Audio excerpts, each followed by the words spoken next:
What's up? How you doing? Here we are. Beautiful night tonight. Beautiful night. No breeze. Nothing. Very mild. And humidity is right about 61% right now. Feels really good. Feels really good. So tonight we're doing pork chops, bone in. Look at that. Bone-in pork chops, salt, pepper, a little bit of garlic, and then we have some good ash-kicking sauce. This one is a little bit spicy, not that much, a little bit. Really good stuff. And right here, my daughter requested ribeye. That's a prime cut and very tender. That's why they call it prime. So we're going to put salt and pepper here.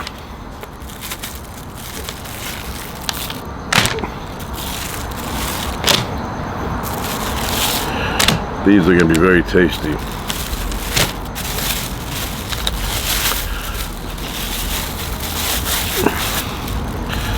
I was talking to the butcher, the meat salesman there, and he's been there forever. And I said to him, you watch anything on YouTube about meat? And he says, no, I don't watch that. And I said to him, you should, because it probably has increased your business. And I gave him an example, because I watch Guju. That is the way you pronounce that.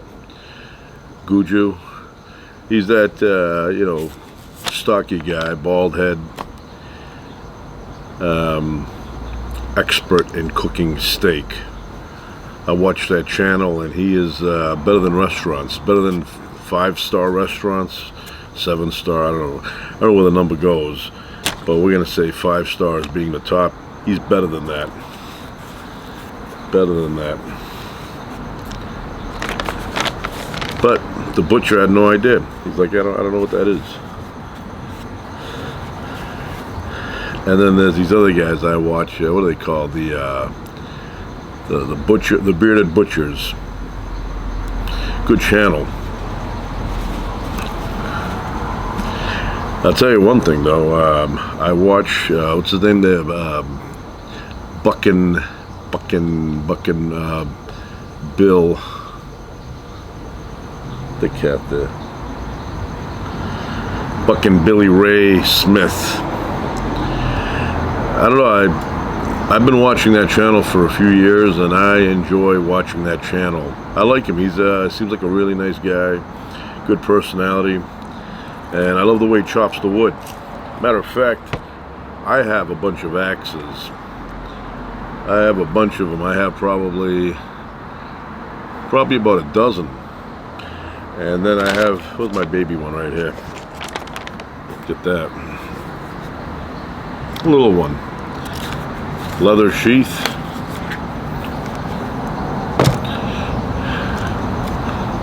Get that. You go out hiking, you want to start a little fire, stay warm, maybe cook a meal, you got to chop some wood. And then you got to slice it into small little pieces, because you can't just take a stump and light it up. It won't light. So I have that, but I have some nice big ones. Nice big ones, professional grade. I'll take them out someday. Have them in the garage.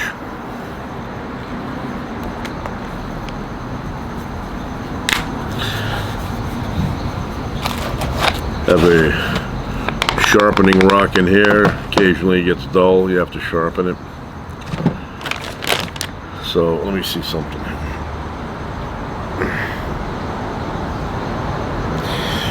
I'm going to be right back. I have some rice inside cooking and I don't want to burn it. I'm not a fan of burnt rice. I will be back. All right, I am back. The rice is done. I don't want to leave it in there by itself because, you know, fire boils water very slowly when you're waiting for it. But the second you disappear, the water starts boiling instantly. So, gotta wait. So we're gonna add, I left the garlic inside, so we'll add salt first.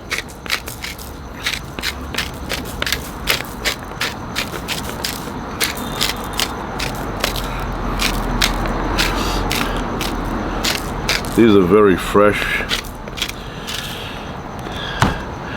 so they should be very tasty.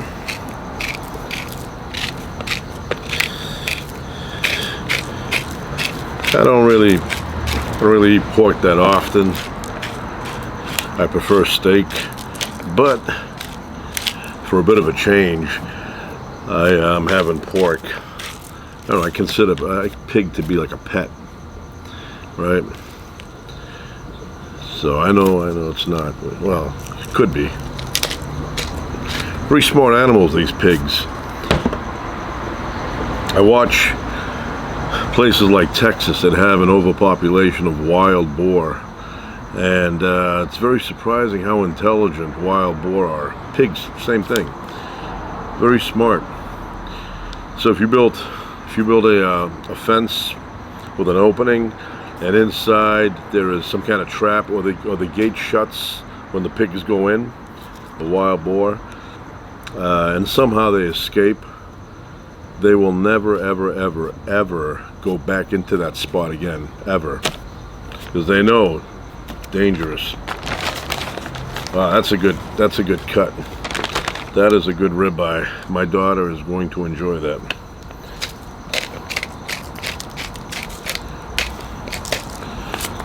I said, "You want pork?" She goes, "No, I want ribeye."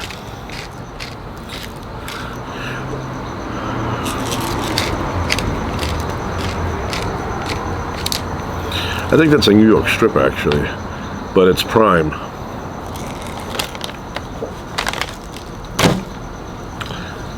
Yeah, I don't know, what did I... Maybe it's a... hold on. Probably a ribeye.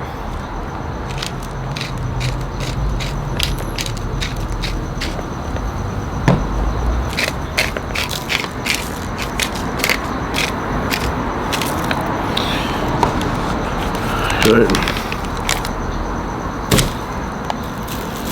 Flip them around, get the other side.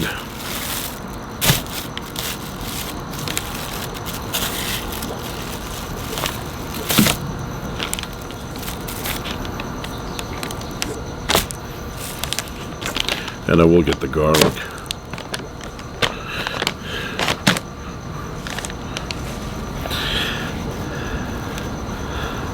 Yeah, when I was a kid, we had a neighbor, and single guy, never married. So he did all the stuff himself, cooking, and it was always the same stuff. I mean, he had basically 3 meals that he would alternate. He would, one day, he would have hamburger that he would make. All right, he'd make a little pad there with lean hamburger meat, and then he'd boil some what do you call it, carrots, and then he'd make some potatoes, baked potatoes, and then the next day he would do something that was similar but not exactly the same. But one thing was that he used a lot of powdered garlic, like a lot. And my mother, she was like a shark. She would pick up a molecule of garlic from a mile away, and she'd be like, "Oh, that's heavy, that's heavy." And I go, "Not really." And she couldn't take it. She was always complaining the garlic was just a little bit too much. And this neighbor, he would, once in a while, he'd call me up, call me Nicky Boy. When I was a kid, young, he would see me and he'd say, "Hey, Nicky boy, you hungry?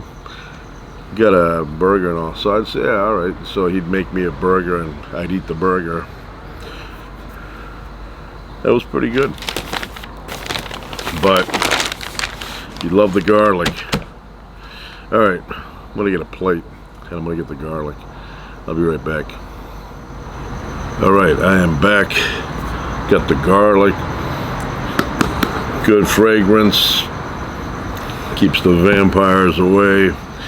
So earlier I was talking about Buckin Billy Ray Smith. Billy Ray. And I'm a fan of the channel. I'm a fan of axes. I mean, I'm not a lumberjack, but I have a bunch. I have like a dozen. I have a dozen of them. And I showed this little one I have here. This is for chopping, you know, wood into slithers so you can start a campfire and cook. But I enjoy watching his channel. I was watching it last night. I was watching him chop wood in his backyard. I guess that's what that is. I don't know. But he's got the handle on that. I mean, he's like a machine. Paul Bunyan. And I don't know, it's like magic the way he cuts the wood. And I like the personality, so it's enjoyable, relaxing. And I mentioned I watch Guju. The way he cooks steak inspires me to eat steak. All right, so put the garlic on here.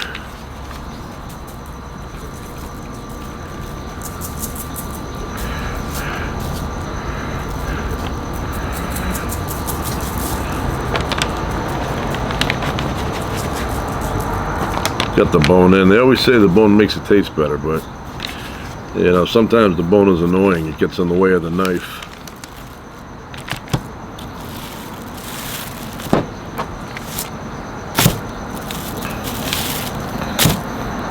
But if the people that eat and make this stuff say bone makes it taste better, I have no reason to doubt.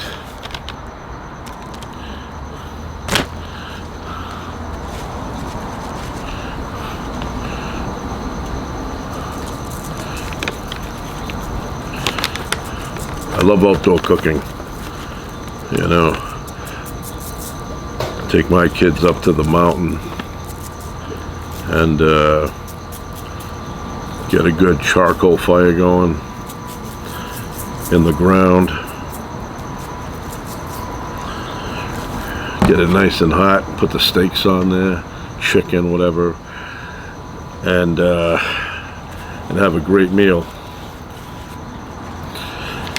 Big fan of that. Big fan of the outdoors.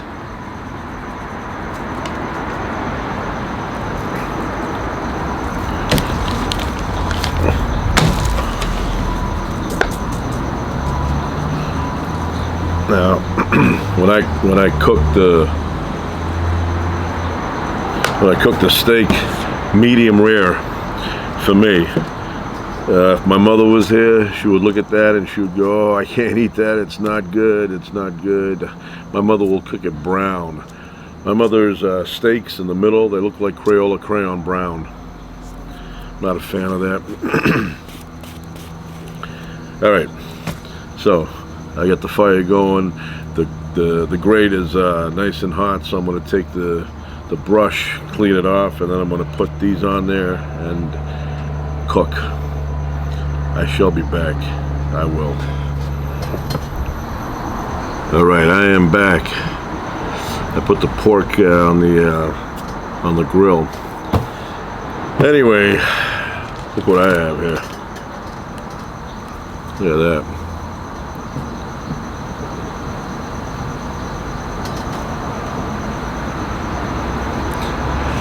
So, I grew up on PBS, Sesame Street, The Electric Company, Mr. Rogers' Neighborhood, a show called Maggie, and I was a big fan of Maggie. Letvin, I hope she's still alive. I know she's in her 90s. I used to communicate with her a few years ago, and she would respond to me, but I was a huge fan of Maggie. And then there was another show with Louise McNamara, All About Me, All About Me, All About You, All About Me. Love the theme song to that. But I grew up on PBS, and I remember one time we had a little black and white television set in the kitchen, and I was sitting in the kitchen table. That's where we spent most of our time. My father was flipping through the channels, and back then we had 2, 4, 5, 7, and of course 56 and 38, but you could hardly get those because we had no antenna on top of the house. So my father was flipping through, and there was I caught a glimpse of a scene with Bert and Ernie, and I said to my father, put it back. And so he went pop, pop, pop, and he got it back to 2. I said, leave it there. And that was like way back, like kindergarten or something. And then I used to watch every day Sesame Street. I loved everything about it, the theme song, and I thought it was a real place. Like the opening theme, and when I was a kid, the opening theme was kids running around in some playground. I think it was in New York. And I was a PBS kid. Zoom was another one. I used to love watching Zoom. They don't have stuff like that anymore. Now they have other things. It's a different generation. You can't have the same stuff for 50, 60, 70 years, right? Got to change. Every generation wants to express itself. But when I was a kid, the Electric Company, I loved that show. And Mr. Rogers' Neighborhood. I'd get home from school, kindergarten, and I'd flip the switch on, have to wait for the TV to warm up, and then I'd watch. Just, even now, every once in a while, I may go on YouTube and put something on from those shows. The LY song, loved it. Jennifer of the Jungle, her Electric Company, Morgan Freeman, Easy Reader. Then there was another guy there, Spanish guy with a plant. Plant was, I don't know, it's Louise or something. Luis. Plant would talk. But it was just enjoyable. I had a lot of good memories watching that. And then on the Electric Company, you would have shadows, silhouettes, and it was a profile, and they would say like ch, and then the other guy or the woman would say air, chair. So it would teach you how to read. But yeah, and a lot of people get their start on the Electric Company. I always wanted to visit the studio, and it was in New York, so that would have been convenient for me, but never happened. But I did one time. Me and my father were out, and I said to him, I want to find Sesame Street. And my father actually went around asking people. He would get out of the car and ask them, and then we would drive around. I don't know if he was just doing it, and he didn't know he was looking for it, or if he was just playing along to make me feel good. Either way, I felt good. So we would come in an area where it kind of looked like Sesame Street, but not really. And I was expecting to see Big Bird, in front there with Mr. Snuffleupagus, whatever. Yeah, in my time, he was imaginary to everyone else. Everybody thought she or he. I always thought it was a she. But everybody thought that he was making it up. And then later on they exposed that Snuffleupagus was real. But in my time there was a guy named Mr. Hooper. He owned the corner store, and David was there. David had an issue. He in real life had some kind of nervous breakdown. Then Luis next door Fix-It Shop, which I loved. Maria was a haughty lady in the neighborhood. They eventually married. Who else did we have there? Gordon, big fan of Gordon. Yeah, Gordon. I always found Gordon to be a solid guy. Right, still around. Was he married to? What was her name? I can picture her. I can't think of her name right now. Gordon and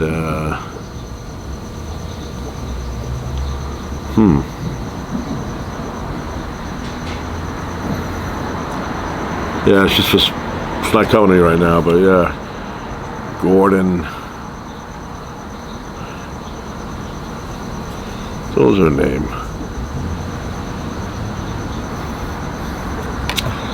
Yeah, I can't think of it.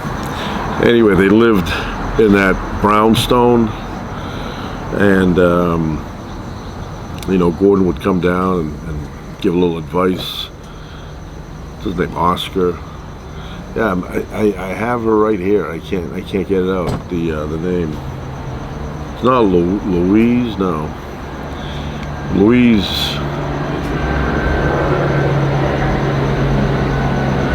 Yeah, I don't know what. So, and then you had the other guy there, Bob. He would sing "Who Are the People in Your Neighborhood." I love that tune. Bob was always around. Let me check the pork. Yeah, what was the wife's name there?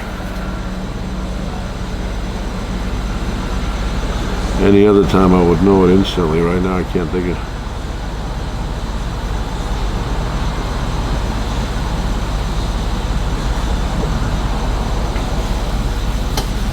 Anyway, I don't want to burn it. I'll be right back.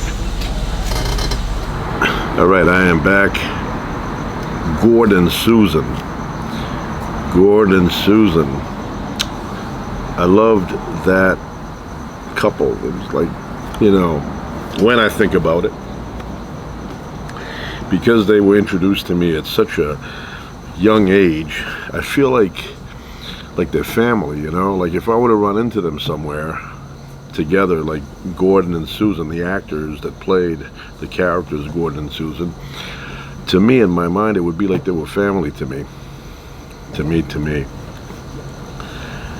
Just something about them, you know. And Gordon, you know, trustworthy.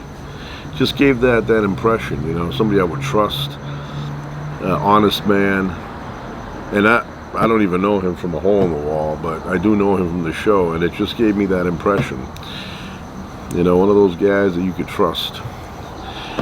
So, and then Mr. Hooper died. They had a whole thing. I remember that when Hooper character. What is that? And they lived next door. Big Bird had a big nest behind that door.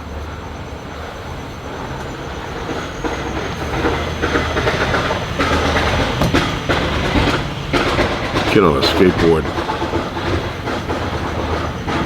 But yeah, I miss those days, and I remember Saturday mornings when I would watch, when I was in kindergarten, I would watch Sesame Street, predominantly Sesame Street, you know, channel 2.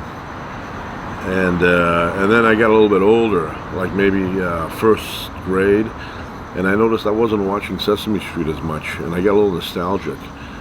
So one weekend I kind of sat and I said, I'm going to spend the whole weekend, I'm going to watch PBS, nothing else.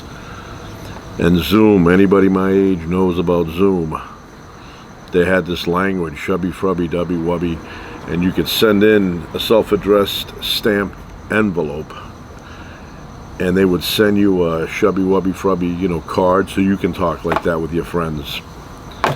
And then they had jokes they would tell. It was just a really cool show. I mean, you can go now on YouTube and type in like Zoom from 75, those years, and you'll see what I'm talking about. I used to watch those. I remember coming home, and it had an atmosphere about it, you know, that it would make you feel a certain way.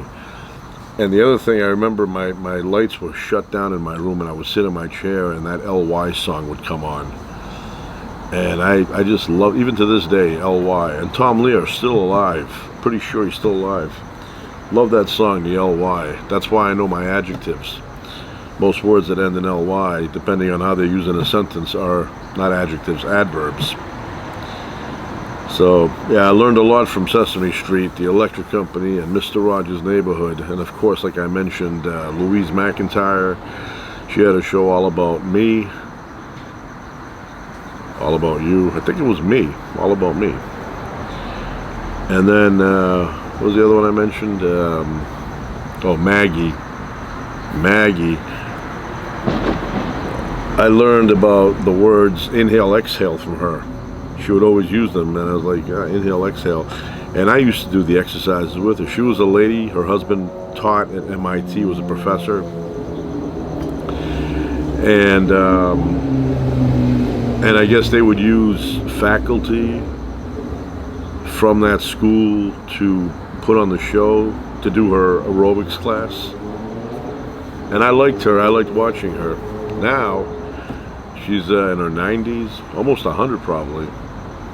And last I checked, I don't know about this very moment, but last I checked, she was alive. Maggie Letvin. Yeah, it was a lot of interesting stuff. And then the bumper music between shows, they would show like either some kind of design thing on the screen, or it would be a kid lying down on the floor with his hands like this watching the television. They would have some cool music, jazzy, you know, and it would always put you in that mood. They should put out a book, the background of PBS from like 1969 all the way to 1980 or something, like, you know, those years, and tell you what was going on, because I'm interested in who those people were, their background, stories about them. They were part of my life, you know, they're part of my life growing up. They taught me, they were teachers to me, and I appreciate it. I had a good time watching those shows. But anyway, I made my father go around one Saturday.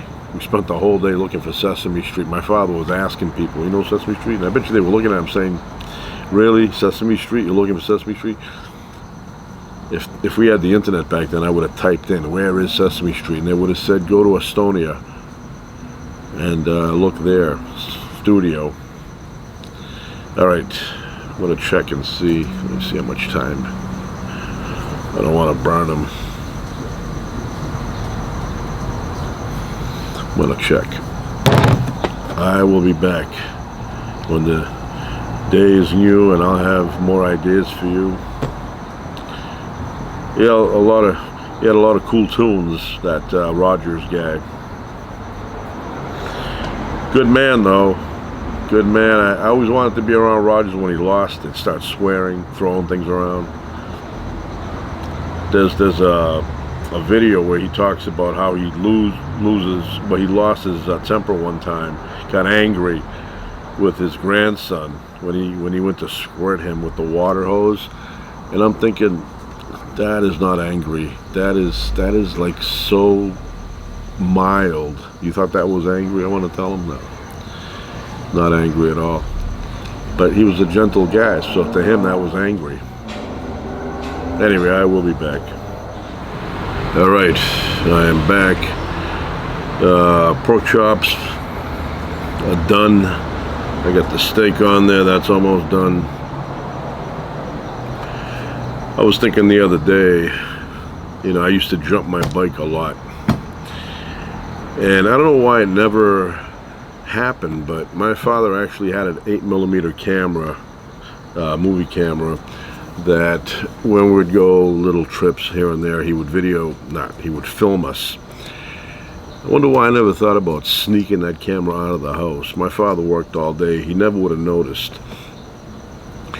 And bought some film and filmed us doing jumps with our bikes. Never even thought about it, not even a picture.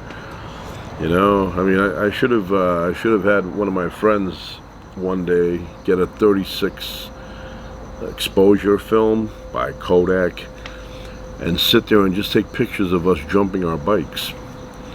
I don't think I have any pictures of me up in the air for a quarter of a second, or a movie, a little movie thing. I should have done it. I don't know, back then I think my father kept that camera hidden. I knew where it was. But yeah, probably I didn't have the $8 to go and buy film and then $8 to develop it.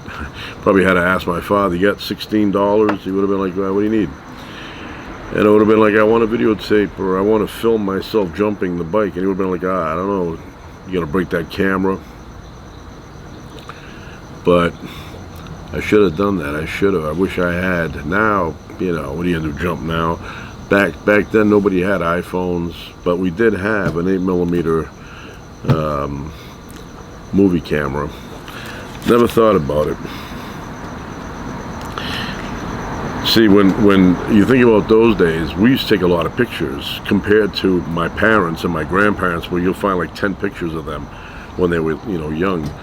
And we thought we were like really, really going overboard with taking pictures. My father would be like, "Oh man, you guys are just snapping pictures left and right. You should see us now." Anyway, we are going to go eat inside and watch a little bit of television. Hopefully it's something good.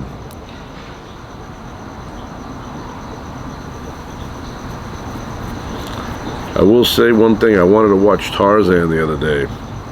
Nobody else did. So they went and did other things. And I sat there and watched Tarzan, the most recent one. Not the animated one, the one with real actors. And it's like wondering, this is the one where he goes back to, he goes to England. He's all educated. How come he has no accent, like gorilla accent or ape accent or something that will signify that he was raised by the apes? He talks perfect. Shouldn't talk like that if apes raised you early on in life. But yeah, I want to see a dark Tarzan. Like maybe Tarzan where he's like Rambo. But Rambo where he says maybe like 20 words the whole movie. That's what I want to see. I want to see the Tarzan that is a bit dark. Anyway, that's it. That's it for now. We're gonna eat. Ciao.